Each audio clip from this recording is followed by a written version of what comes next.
Isa sa mga aspeto ng self-love is yung authenticity, yung pagiging totoong ikaw, your true self. Pero marami magsasabi na easier said than done, ang hirap magpakatotoo, no? Pero kung papakinggan mo yon, yung statement na yon, ang hirap maging ikaw, hindi ba parang ang weird nun pakinggan na mahirap maging ikaw? Na parang sinasabi natin mas madali pang maging ibang tao kesa maging ikaw. Hindi ba dapat mas mahirap maging ibang tao kasi ibang tao yun kesa yung totoong ikaw?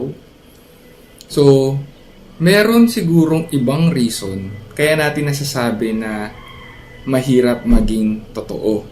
No? Baka madali lang maging totoo pero may reason na nagpapahirap kung bakit ganon yung na-experience natin, kung bakit ganon yung pakiramdam natin na mahirap magpakatotoo.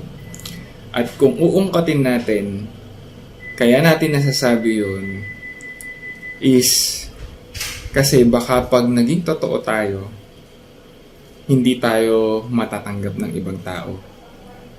Baka pag naging totoo tayo, huhusgahan tayo ng ibang tao. Judge nila tayo. At natatakot tayo na yung judgment nila baka totoo. At yun yung reason kaya sinasabi natin na mahirap maging totoo. Pero kung tutuusin, madali lang kasi ikaw yun eh. Dapat nga natural yun, hindi mo yun pinag-iisipan. Pero ang napag-iisipan mo, ang tumatakbo sa isip mo ay yung mga beliefs, yung mga judgment na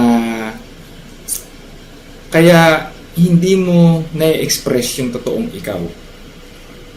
Kaya isa sa pinaka-importanting aspeto ng self-love is authenticity. Kasi kailangan mahalin natin yung sarili natin para matanggap natin yung sarili natin.